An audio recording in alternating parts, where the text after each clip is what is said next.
Glad you got that, because there was a minute there where at least half a second where I was like, all right, here we go. Welcome to our full moon discourse. We have a sizzling snake moon, right? Hey. So welcome. We are live and we are drinking Sheng tea on this sizzling snake moon. We have Sheng tea. This is the new tea from our tea club. We have collaborated with West China Tea House. Our buddy Seanan over there so good. Is hooking up the tea, right? Are you familiar? I follow him on Instagram.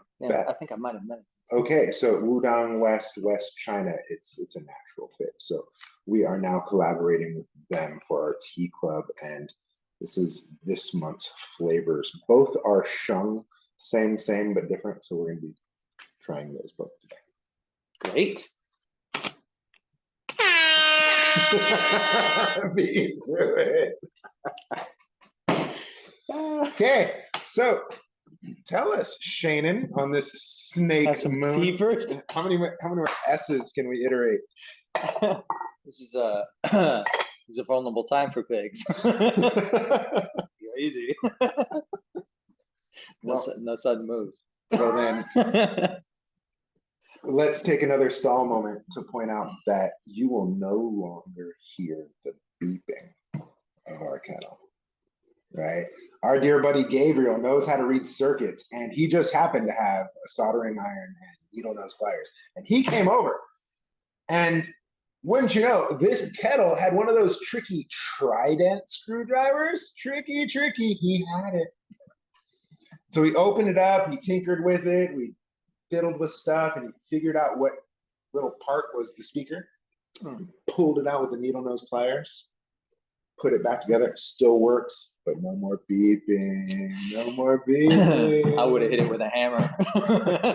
Stop. Typical pig in a snake moon.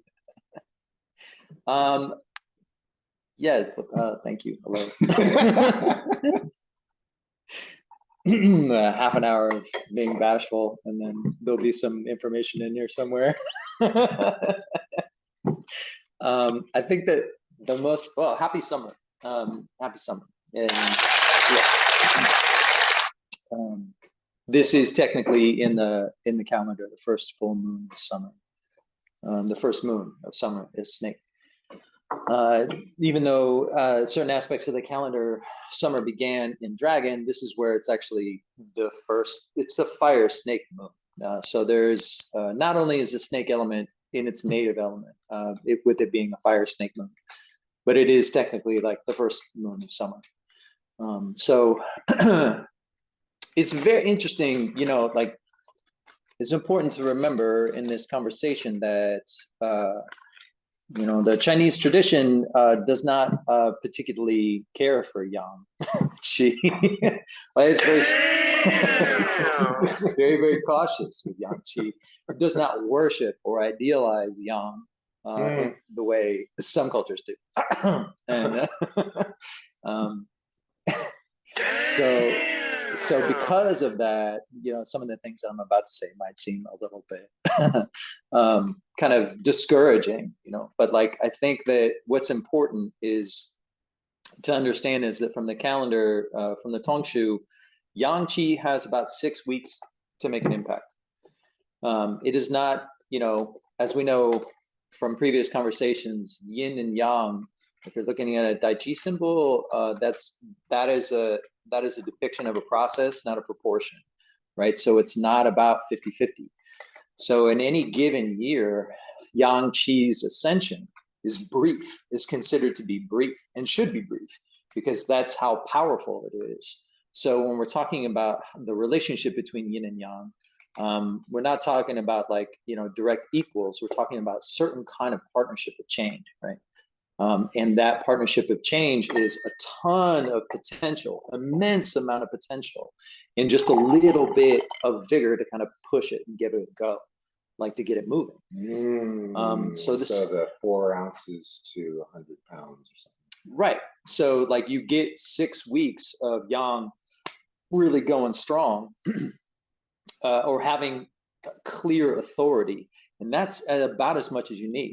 But that means that yang qi needs to be handled with care, needs to be handled with caution, needs to be handled with some amount of decorum and understanding of context, right? So we are in the middle of that process. The summer solstice is not that far away, and unfortunately, I mean, we have to educate all of ourselves, being from this culture, to be like, that's not the beginning of summer. That's the peak. That is basically the plateau of summer. What we've been doing, we're in the middle of, is the 4 weeks or a month before you hit that 2 weeks, 2+ weeks of plateau. So we're climbing, and how we climb. I was listening to a lot of Ming lately, and he has this. He quotes this phrase that a good June makes a great August, meaning that if we handle yang qi's ascension well, then we know how to handle its decline. And then we know how to hand off. We know how to retire, right, and not keep pushing the pedal, because then you have toxic heat, you have toxic kinds of yang qi, and that's where you develop like a lot of illnesses and chronic conditions, is in the late summer moons, particularly like August, in the 6th moon going into autumn. That's where you develop a lot of chronic illnesses from inflammation, because yang is not being urged to retire, right? So how we handle its ascension basically determines whether or not we retire, and that's where we are. You know, we're in this place where we're climbing, and being more vigorous. But how we handle that vigor is crucial, you know, to not only the sense of fulfillment, but our health and longevity as well. So as an adage goes, fire is a wonder, but also a danger. Wow. That blew my mind, what you said earlier, the 6 weeks of yang. Blew my mind too. I'm like, what? When? When did that happen? Like, so 6 weeks of yang, that means what, 46 weeks of yin? Yeah, that's the idea. But there's like 46 ratio. There's like a 6-week period of time where managing and allowing yang to actually go forth, not limiting it, you know, is important.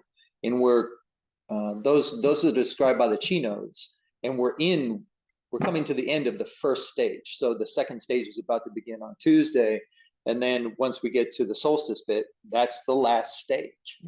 And then we're just riding out the momentum, right, and preparing for satisfaction and harvest. So basically, going from Sohan, I approve. Thank you. You're doing good tea, brother. Wow. Sorry. Wow. Pass it around. Whoa. So spring, this is where we come back to looking at the notion of Ganying, right, and discussion of Ganying, resonance. It's a little bit like the way it's described in the like Huainanzi and other places. It's a little bit like how we might describe quantum entanglement. Not so the Will Smith not so much math, or, you know, but like, but it's really in concept is this idea that, like, you know, the famous phrase is, if you play a certain string on a lute that is tuned to a certain note, it will vibrate all the other strings tuned to that note, right? So that's a classic example of what Ganying means, but it's like this resonance quality. Well, you might say affinity or attraction. Now in springtime, this gets a very like inspired, almost naive kind of wash, right? We're encouraged to sort of follow that kind of thing that makes you fascinated, or the thing that you're just sort of attracted to. You have no idea why, right? So I equate this to dating. So what if you're in a committed partnership now, like, and if you look back, you have no idea what, you might have a funny story about like how you first met the person, but you really can't describe what it was that you really liked that about that person. You have no idea. You just the Chinese might call this a little bit of a possession, you know, like, because you don't know all the other different factors that were involved in why two people get together. It could be that there's, you know, ancestral, like all these sorts of things. So it's like really amazing stories around that. But the point is that there is a kind of openness that happens in spring, and this kind of resonance that we're encouraged to follow and recognize, right? This is Gan Ying. So it has this kind of naive sort of quality to it. When you get to summer, the idea behind summer and the difference between summer and spring is that you're not dreaming anymore. You're following through. Like, you're actually taking steps. You're making things happen. You're moving towards fulfillment. You are like, you know, coaxing and courting your aspirations toward fulfillment. Whereas in spring, you're just dreaming. You know, there's nothing wrong with that. But like understanding in summer, summer's not the time for dreaming. Summer is the time for following through, you know, and working with context. So the idea, the analogy there I might extend to is like, you've gone from dating to like actually full-blown relationship. You're living together. Maybe even, you know, people are making noise about formal commitment. So like, you know, when you guys going to get married, you know, like there's this pressure that comes out, and there's still Gan Ying, this understanding of resonance. But as summer intensifies and you have thriving, you have a lot of energetic connection, you know, that's happening, a lot of vigor that's being put into the situation. Interconnection is revealed, meaning we become more interconnected, not less, as things intensify. I sort of use another analogy of like cooking a soup, right? So the timing of when you put in ingredients, what you start with, your base, like that, like there's a million different ways could cook the same basic soup, and the timing, the amount of heat, you know. So bottom line, in the fourth moon going into the fifth moon is that like, don't turn up the heat. You know, like try to keep things on a low burn or low simmer. Allow things to reveal how they want to be cooked, how they want to come together. Because in the fourth moon, in the moon of the snake, you will see that interconnection come forward. And this is Gan Ying. This is like, now you're in a committed relationship, and you have reasons why you are in the committed relationship, what you like about that person. You have levels of cooperation and like all these different compatibility points that you're aware of and that you're in communication with. And there might be some negotiation and dialogue that comes with that, but the point is you're engaged. This is what we want. We want Yang Qi to be engaged. We don't want it to be going off on tangents anymore. We want it to be fully cooperating with the context and the conditions in which they're, you know, you're pursuing your aspirations. Bottom line is be inspired, but not out of control. And what I mean by that, what I think that means by that is be inspired, but drop the idealism. There's a very, very pragmatic lens, a way of life. It's like, if you're idealistic, idealism makes you dumb. Sorry, Americans.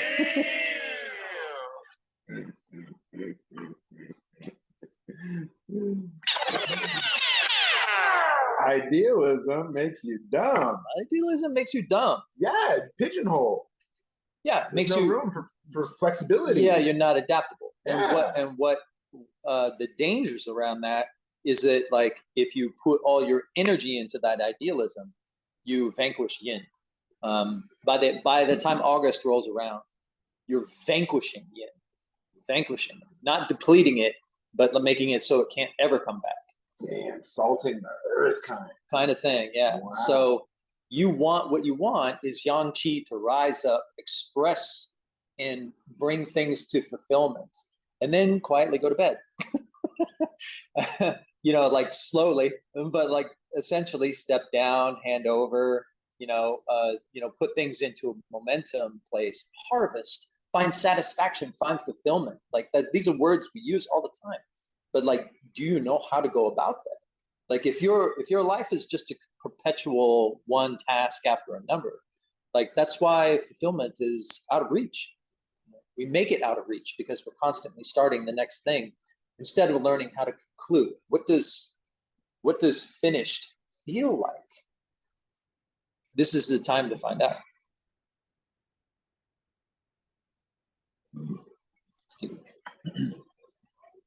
So like obligation, responsibility, these are some words that sort of signify the development of maturity being the operative word for this time in the season, is maturity.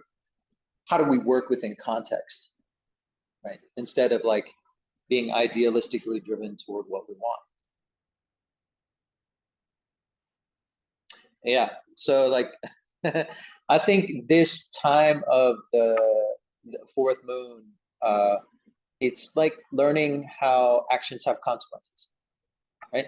You're young, yeah, you fuck around and find out. Like, so when you're a young person and like you got your first job and you're like, whatever, I don't need to show up on time.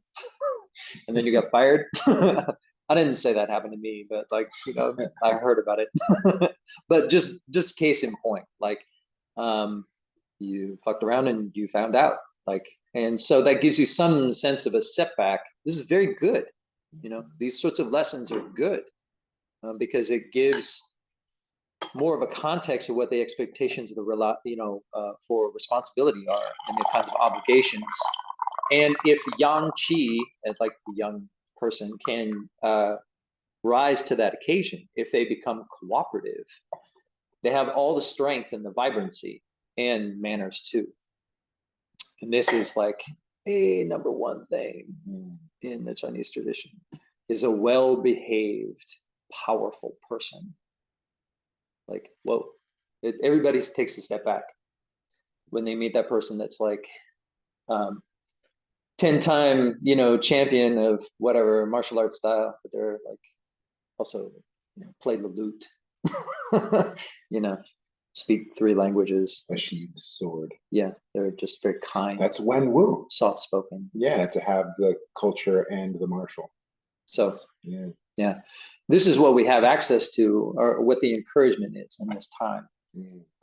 But you know, it's fair to say that this interconnected business becomes much more prevalent. Like when you add heat to the soup, like we understand, oh, there's onion in there, and like you get that like overpowering fragrancy. This is also like kind of recognizing sudden movement, sudden change. There's a time for sudden change to happen, given that, you know, snake can turn on a dime out of nowhere. True. And that's probably another expression of yeah. Right. So you have all this entangled potential, and then sometimes all it takes is just a slight bump, and then the whole thing unravels in a particular direction. Okay. So, well, in the conversation of what does finished feel like, I really like that idea. It struck me. We got a Qigong for that. And so I don't have a sound effect for that segment. Maybe this one is good. There's a Qigong for that. There's a Qigong for that. Or eagle scream. Eagle scream? That's it. There's a Qigong for that. Like, almost like there's an app for that, you know? There's a Qigong for that. There's a Qigong for that. And so what does finished feel like? And so our movement is Ba Qi, So Da Dan Tian. It's in a sense the closing movement, right? It's very iconic for this kind of big circle close. And there's a number of ways to look at it. One way attributed to my teacher, Dr. Love, he likes to trace the microcosmic orbit along this pathway. And so, you know, as you're going up and down, you know, you're tracing the yang qi up the back. And then down along the front. So it's kind of a pathway of the microcosmic orbit. But then there's another expression that one of my hippie friends just said in one of his mushroom trips, and it really stuck with me as poignant. And he talked about how heaven gives us abundance, right? There's the old saying, goals are achieved by our efforts, but heaven gives us the big gifts. Heaven gives us the big treasures, right? And so when it talks about this movement, it's generating a funnel directly to your heart to gather all of heaven's abundance. And in our line, we would gather to a point, almost as if we have a unicorn horn. And we would gather to a point where this diamond shape that we make with our hand kind of connects and gets pierced through with that unicorn. And then that kind of generates a natural circle here. And then from the shoulders, we just pivot back down to Dantian.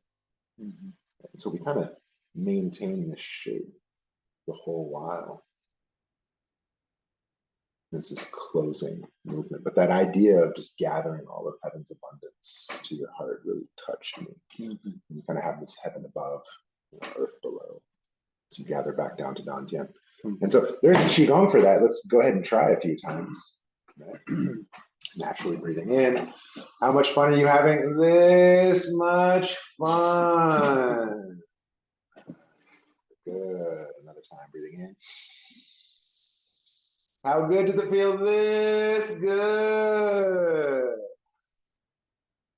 Wonderful. One last time.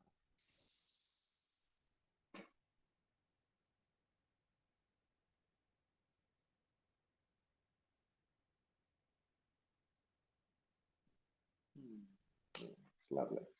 And so we would call that Ba Qi, So Dao Dan Tian. It's typically done at the end of a pattern or end of a sequence. And it's as if to, we move from our Dantian from the center out. And then so when we close, we come from the out back in.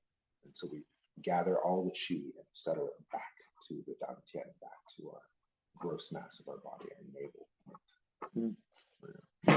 Ba Qi, So Dao Dan Tian. That's what closing, that's what finished feels like. Yeah, the notion of Ouroboros, the snake eating its own tail, I think is also an apt image when we're talking about like I have a phrase that I always say to people is that things end as they began, or that the seed of every ending is found in the beginning. Like, as Ming would always say, like the only cause of death is birth. Right. So like you're born. Okay, that's all right. You've got a date. You've got a date. Like right away. Got a date. And so this notion of like the connection between, in seeing the connection between how things are formulating and beginning and how they will necessarily conclude, is a level of it's a level of a subtlety that makes success much more likely. Yeah. Confidence itself is not a matter of conviction, and this is a really difficult point. It has been a difficult point for me in terms of just personally in studying this material and embodying this work, is to, because we're taught that, oh, if you have confidence, that means you're convinced, you have a conviction, that you're pursuing. And that's not really the case. In fact, if you have like absolute conviction, you're probably on the wrong track. You're probably like making a big mistake.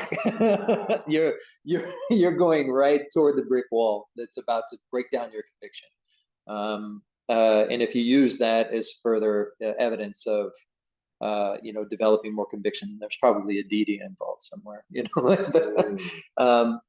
but again, very practical, pragmatic Chinese tradition that's focusing on adaptability, very pragmatic, is to say that if you have confidence, then you're open, right? You're not limiting, not just your opportunities, but like maybe I already know what I'm doing.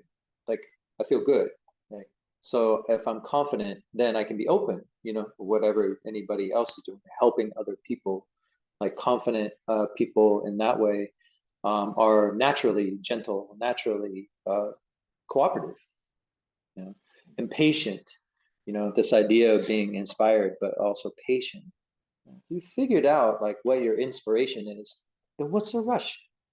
You know, like that's sort of the teaching in the Snake Moon is like if you know what your inspiration is, then why are you in a hurry? Like, let it come to you. And so there's a lot of um, suggestions in the tradition to be the last person, right? Don't be the first, be the last one. Because if you're that confident in your inspiration, it doesn't matter. Like it will come, it will bring you forward to to the front of the line when you're ready. Like, but if you're kind of constantly pushing people out of the way, you know, because you feel like you're chosen, you know, that's very dumb. You know, you're cutting yourself off from everyone around you, and you're not seeing you're not seeing the larger patterns of interconnection which you are operating. Right? So it's really to be, you know, confident and open is a great, cherished kind of place to be. So you know, it may even if it takes you several lifetimes to reach your goal. So what? You know, like if that's where your commitment lies, stay. You know, trust it, and apply it as you can as you go. But we're very fixated on accomplishment. And yes, summer is a time for accomplishment. But I think particularly the big thing that I would want to say, see if I can actually say it, is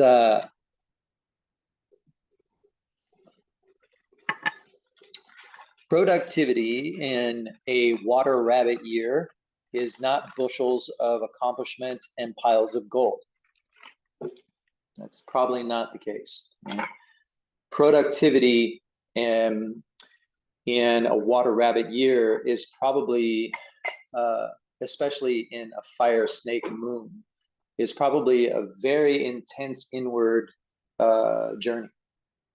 To be honest, it's probably like working with transformation, like on an interior level, and being inspired by your movements and, you know, of productivity, of like actually trying things and having this kind of reflexive quality happen and going inward, you know, with that experience. So if you're, you know, if you're completely unmotivated and you're like, I don't understand what you mean by productivity, everything this whole year just feels like, you know, then that's where the productivity is.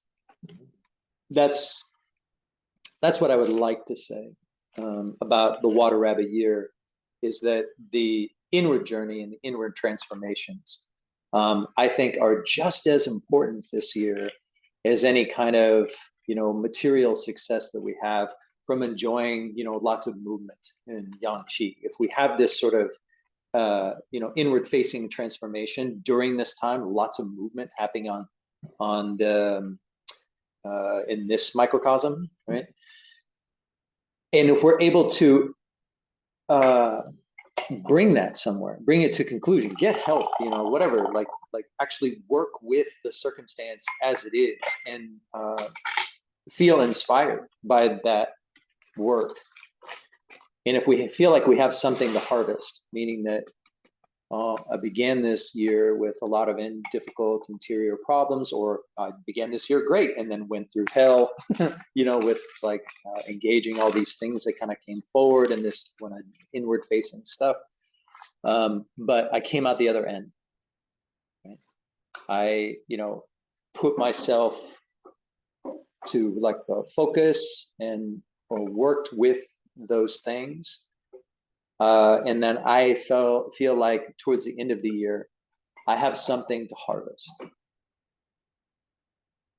So powerful. Because you don't even know. Like it'd be difficult to imagine like exactly what that would do for you, but do it. Just do it.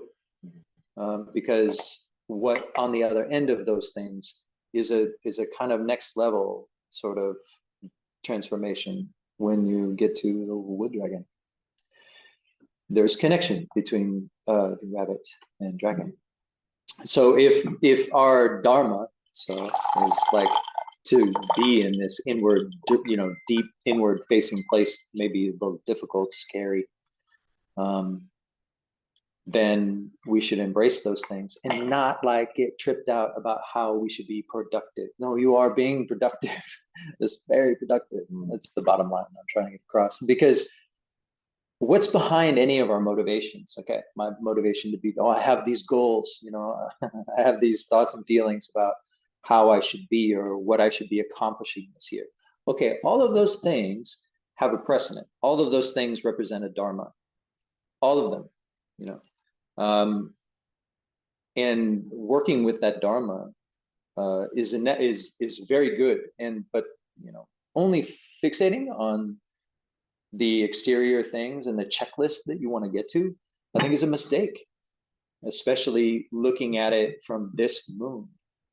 Because in this moon, we will be like, you really have to be in touch with the motives, behind whatever your aspirations are, the hopes and fears that are in there. There's a dharma that is both collective, where we are, all of those things, and also individual. And it would be my encouragement to sit with those things. T number 2. I really like what you're talking about, how it's not all about the productivity. And it seems counterintuitive to this time of year. And a water rabbit, it's like, you'd be lucky if you get off the couch sometimes, right? And to that point, water rabbit, fire snake moon, it almost feels like this is the psychic time. Yeah. Right? This is the mystical time. Right. This is the inward journey time. Yeah, it's that's why I was talking a bit about the interconnection, right? This is it becomes very clear in this time how we're all interconnected. And like that Ganying bit, in springtime is a bit kind of flighty. I don't know why, I just felt really drawn to them. But now, by the time you get to summer, and where you're like actually trying to bring things to fulfillment and accomplish things, not just dreaming anymore. You're actually getting in there and like, okay, you and I need to figure this out. That's also interconnection. That's also a Ganying. That's also this resonance bit. And it's just much more involved. It's a much more like process oriented kind of experience rather than just pure inspiration.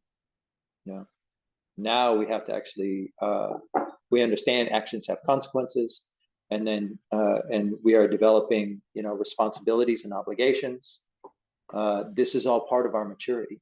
When yang cooperates with yin, we have potential for abundance, right? We have potential for great transformations and beauty, right?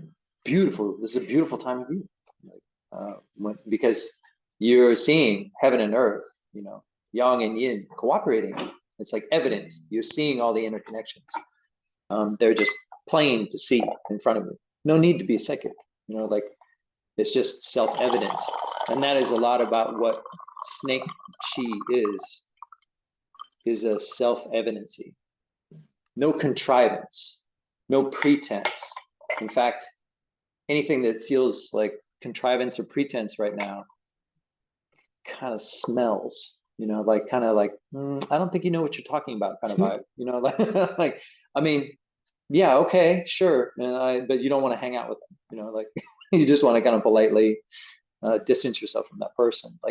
This is all Ganying, and this all kind of Dharma.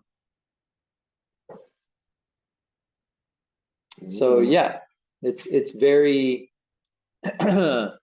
what they say, the fourth moon is for the Buddhists.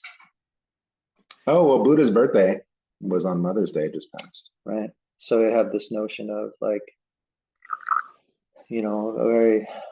Buddhist notion. It's just like the world you're perceiving is your Dharma. There is no other world. You're only perceiving your Dharma. And so that's very, very much part of this fourth moon. And yeah, we can talk about it from the sort of pragmatic end of working with context, and being cooperative and mature and all those things. But at the other end of the spectrum is this deep interior stance. Not everyone's comfortable with, like horses are gonna ram into the wall, like and that's how they figure it out. Like and some other chi characters like might feel just sort of undone, like stunted, during this time. And that's a big part of the water rabbit chi as well. It's like not so quick to move. So momentum is, if you have momentum, you maintain it, and typically speaking, not a good idea to reach for more than what's already happening, because by the time we get to horse moon, it's too late. The yang qi is just full on. So if you haven't developed good management skills by then, you're not going to. Odds are you're just going to get swept away. And you'll have to crash. That's good insight, because you would think also with horse, like, summer solstice, rev it up almost. Yes, and that's true. Like, but it's also the most. This is. I always make this analogy. Don't forget, like, we're again, because we worship yang, we worship the sun, but there's an analogy between when we talk about in the depths of winter. Okay, everybody, stay warm. Like nourish yourself. Make sure that you keep that little candle going. We all have these ways of talking about winter as something you need to survive. Same with summer. With the height of summer, like, it's very important how you behave. Whoa. Yeah. Thank you for that parallel.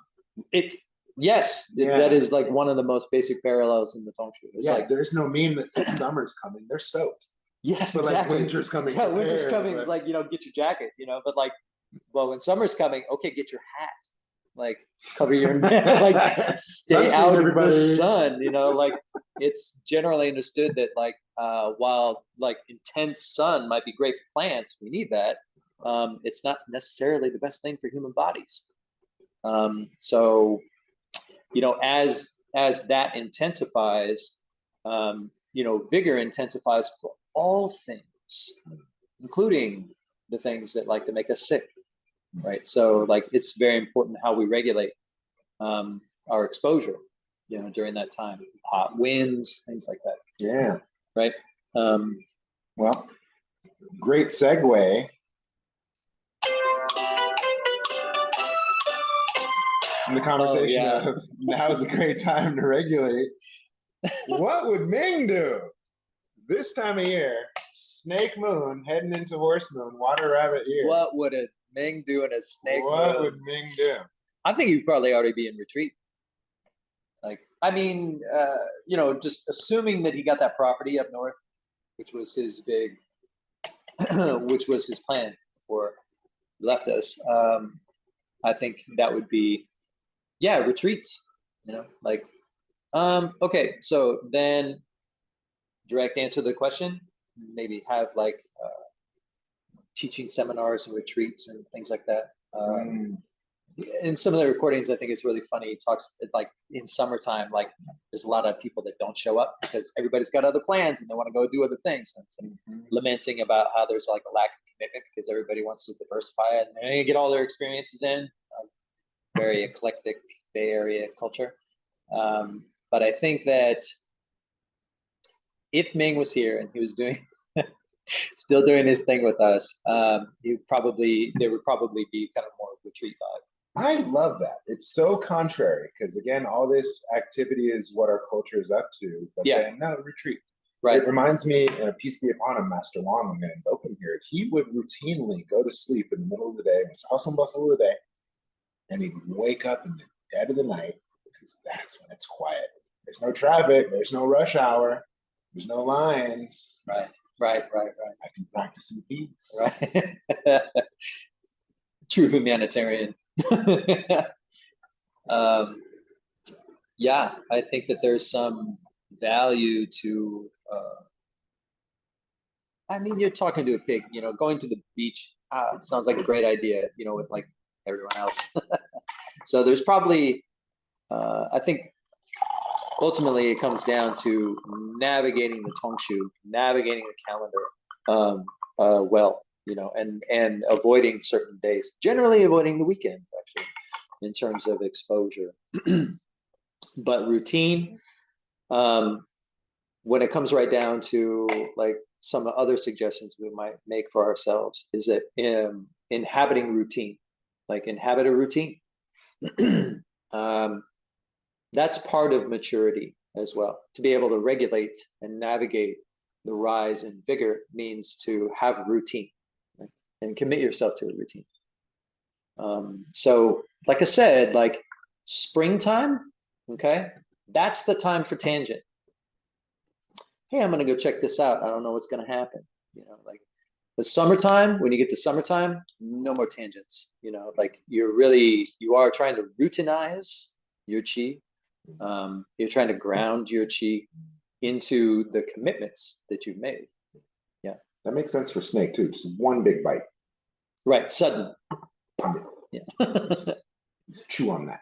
Right. Digest that for 3 weeks. Right. Yes. Good analogy. Yeah. Yeah. Every Just now and then. one big meal. Just stay with that meal. You don't need 50 meals. Yeah, you don't need appetizers. No, just single meal. Like sit in the sun by the water. That's his name. Yeah. Okay, so next segment. Good luck, bad luck. Who knows? Who's supposed to have the good luck right now? But is it good? Who's supposed to have the bad luck right now? But is it bad luck? Wow. I think some of the more proactive, very vigorous, forward-going characters like tigers, even dragons. Although dragons are much more adaptable. Horses. I mean, the worst. I mean, pigs should definitely stay home. Lucky I came out of the house today. Just because the sort of interconnectivity combined with the kind of sudden revelation, of a certain interconnection. Like pigs are very gullible, so they get taken by surprise. Like they may be the one thing that the snake is eaten. Like we could be the meal, right? So it's important for pigs to watch their step this moon. But a lot of some that are much more cautious, like your rabbits or your rats, they're extra nervous, during this time, because there is a little bit of, to the snake moon, a little bit of like, will they or won't they? I don't know. Like there's a little bit of anxiety, increased anxiety, because again, your recipes of hope, your habitual recipes, unanalyzed, unexamined recipes of hope and fear are all kind of coming up to the surface, right? And that might motivate us to be busy. But if they're sort of unaddressed, I think they can kind of motivate us to spin in circles a bit.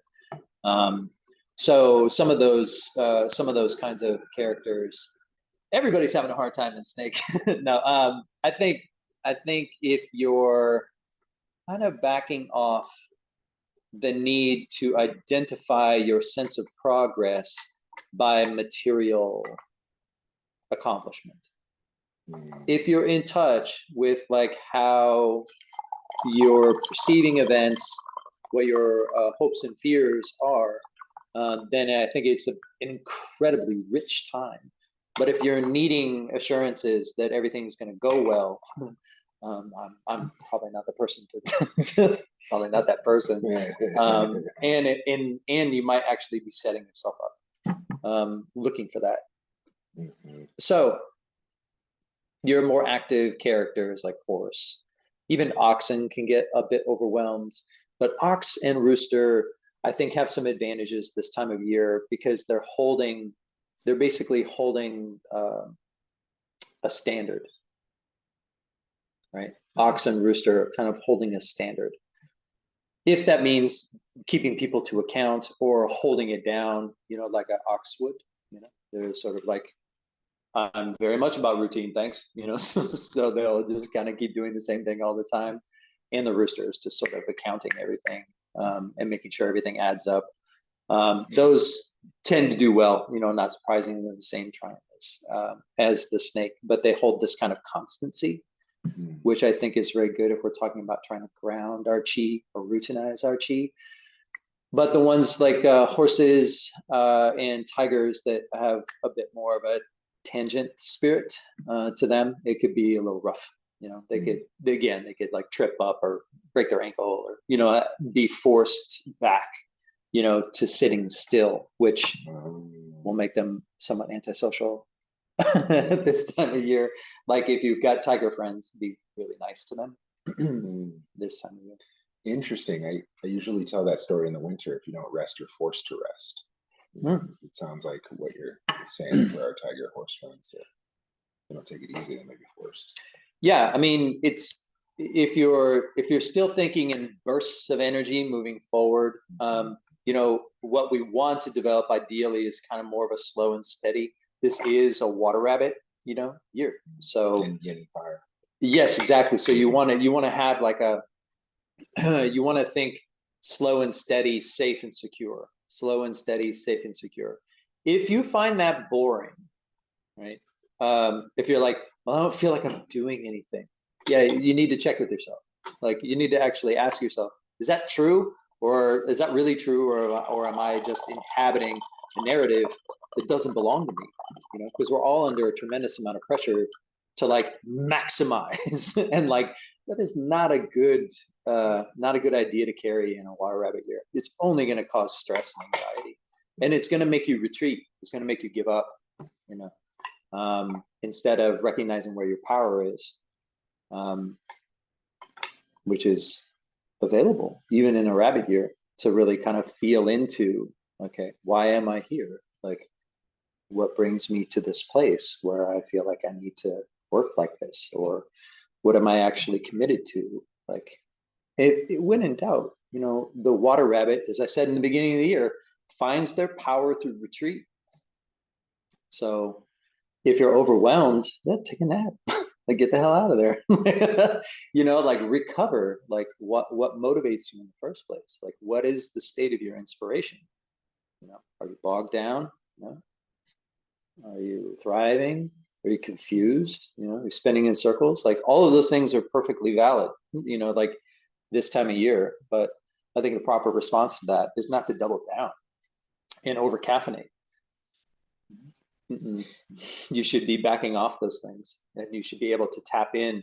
I'm not saying I can do this, but I still drink tea, but like, but to not need stimulation, to like actually tap into the chi that's available, in the ecosystem, is actually a sign of like being engaged. Yeah. Not trying to make it inaccessible. Be where you are. Like, just be where you are. Actually be aware of where you are. Yeah.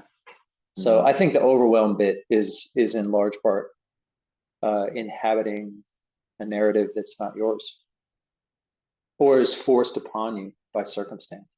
Right? That's intolerable for rabbit chi, and this would be, you'd be very sensitive to those things right now. I hate my job, like, oh my god, like those things would be really tough to deal with. This, yes, exactly. That's actually a healthy response.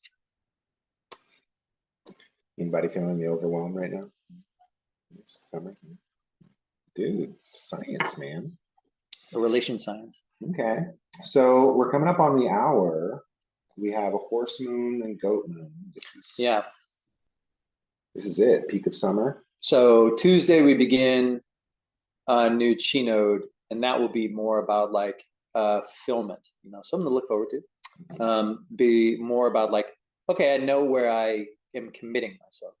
Right now we're still kind of, I don't want to say playing around. We're really working with obligation, responsibility, developing maturity, being a part of something larger than ourselves, like really just actually when we talk about making a contribution, like what does that feel like? And you can have satisfaction even if it's not done, but just making a contribution, you know, to something is enormously satisfying. So now we're finding our our connections to that, and then it's going to, you know, mature even more in that sense of just being kind of committed to a sense of direction. And then the horse will be taking that into the horse, and then about halfway through the horse moon or so, that's when we hit the solstice. And then it's off to the races, and then it is really about like enjoying sort of the abundance and what is that word? Multitasking. You know, doing lots of different things, you know, like but also be capable of regulating yourself, you know. Of not the relationship and the metaphor they use of cooking the soup, right? Too much heat all at once, no water, right? No more soup. Like it's just a pile of stuff, right? So you need to you need to know how to apply. You know, that's cooking, not just food combining, right? Like cooking is like a great skill. So when you're working with things at appropriate temperatures for how long, et cetera, et cetera. So you know, going back to that metaphor, the idea is that we should want to preserve yin, to make yin feel safe with how much heat we provide, to move and catalyze things, to transform them, because the nourishment that's available is in the flavor. It's not just a full belly, you know, right? It's all the things we share it with, when we have it, like the sleep we get afterwards, like all those things connected to this notion of nourishment. So that's where we have great synergy in this moon, is in recognizing how all these things work. And so if we have and develop this sort of masterful skill set, then we can handle multiple things at once, you know. And we can kind of like ride the overextension with the notion that like, yeah, okay, this isn't forever, you know. And once the chi shifts, I'll know how to slow down. I'll know how to slow down. Like, but if we don't do this bit in the beginning, you know, and kind of feel how to be responsive to conditions, right? That's the adaptability bit. To be responsive to how things react when we push, and work with, dance with that, and to feel that resonance, that kind of Ganying, what, you know, that's a little sharp, you know, like in moving in that kind of Qigong way. Malleable. Yeah. So that when we get to the place where it's like, whew, man, that was great. And then, okay, it's time to slow down, you know, and really feeling that. That's the whole notion that Ming was bringing forward. Like, don't wait for a calendar to tell you when spring is. Feel it, feel it, feel it. Oh, that morning, that first morning where you're like, I feel better. You know, like it's like that, you know, so that when we have that period of like, run, hey, you want to go there? Yeah, I do. Like, okay, let's do this. And like, and you start to stack up a bunch of things. Like, we'll see. Nobody feels that way right now. No one, you know, I'm pretty sure nobody's into that, given the elemental configurations. But when you get to Earth Horse, you're going to start feeling it, you know, because the earth and water then make fertility. They make things rich, right? So there is a kind of more of an openness, but I think it's contingent on like how we behave now. And so it's really important to understand that this is a sequence. This isn't like, okay, fourth moon do this, fifth moon do this, you know, like it's a sequence. And so they're in relationship to one another. We should really hold that, you know, and it's a different understanding of what summer is, right? Like we don't naturally feel this way, you know, like, but I think it's something that's available to us just by virtue of being a human being. And that's what's great about the Chinese tradition. I'm not trying to tell you what like a group of people, you know, like it's actually a human thing that you can recover regardless of your upbringing, you know, regardless of the sort of merchant mind culture that we come from.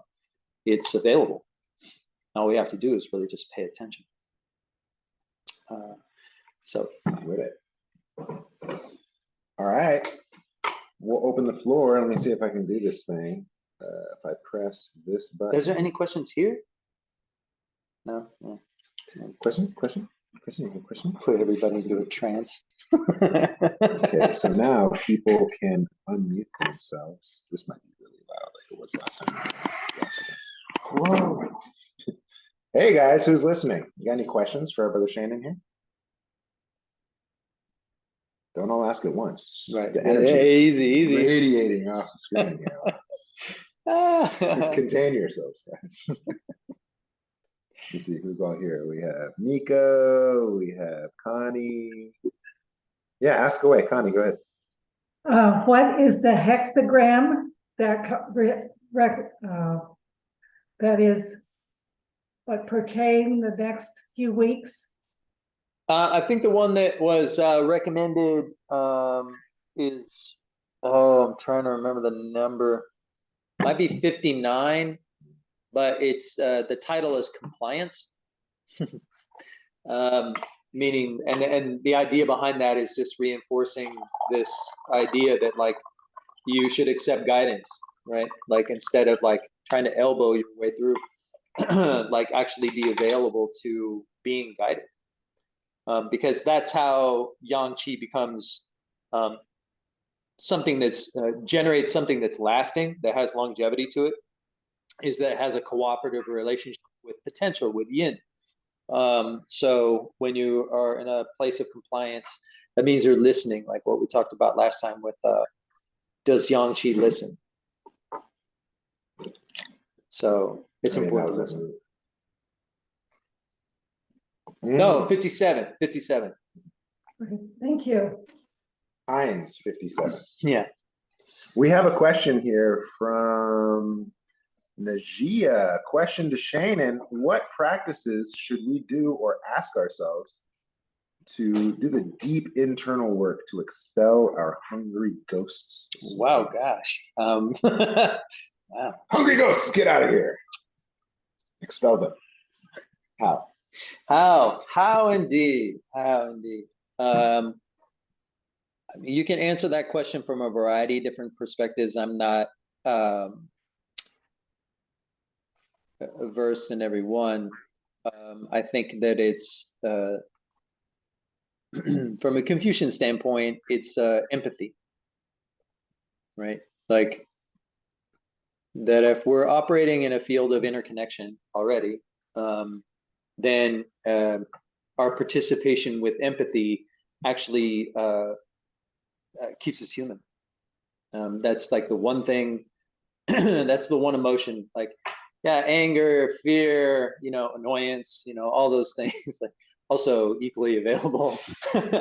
But like, if you find your way back to empathy, then you're still human, that's like a kind of refuge. So, I'm not a big idea that you can like purge hungry ghosts permanently. That's a lot to ask for in the culture that we're in, because understand that you're bombarded by hungry ghost material, like walking out the door, like, and even sometimes staying in the house, like it's ubiquitous. It's who, if you're ever going to answer the question of like, what is American, hungry ghost is like, right at the top of the list. So I think it's important to recognize that that's the case. Like, oh, I'm in that, like the Dharma that we were talking about earlier is both collective and individual. So if we can just simply recognize in our heart, like, oh, I'm in a pit of vipers, like I should be careful, right? Like, or I should maybe like, I can be in touch with my own thoughts and feelings. Right, and that's very much like from a Buddhist standpoint, is that monitoring thoughts and feelings, not as not in an effort to edit them, good thoughts and feelings, bad thoughts and feelings, but just to see that all thoughts and feelings they go to the same place, which is nowhere. Like so, like. The sort of Zen mindset is to watch them come and watch them go, because that's what they do. That's what they do. All thoughts and feelings come and go, and just stay.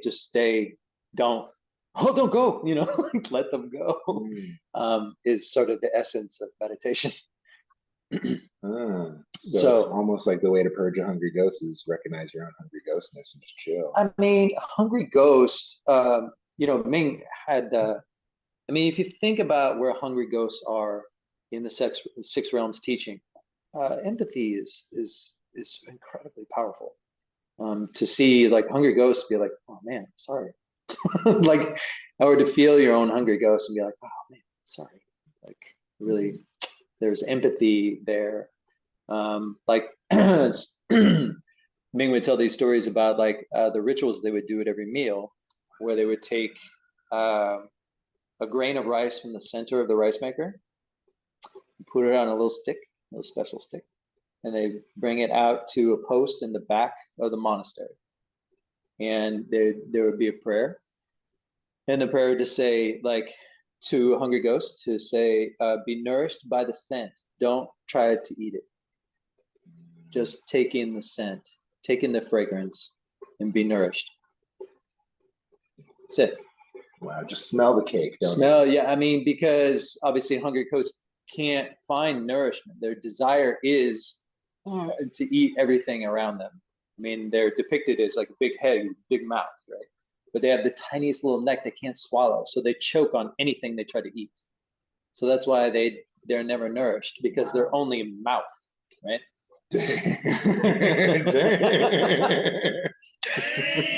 Mama only mouth. Oh. It's only mouth. No digestion possible, right? Uh-huh. So that tells you everything you need to know about a hungry ghost. Is that you? I don't think so.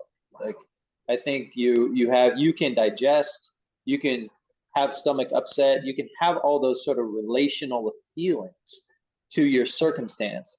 And so the whole point on engaging this notion of hungry ghost is not to turn away from all those relational feelings, but to embrace them. And to embrace them as part of being a human being, Wow. because that keeps you from being a ghost. Wow, that's the new namaste. The hungry ghost in me. She bows to the hungry ghost in Are you just trying to eat them?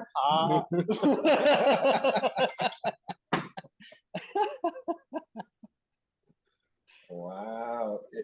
It reminds me of this image that Master Wong would have of the two fish outside of the pond who just spit water back and forth from their mouth. Like, we're all right. Yeah, we're all right. We're all right. We're all right. You can pass that back. I mean, yeah, we need each other. That's a good lesson. Questions?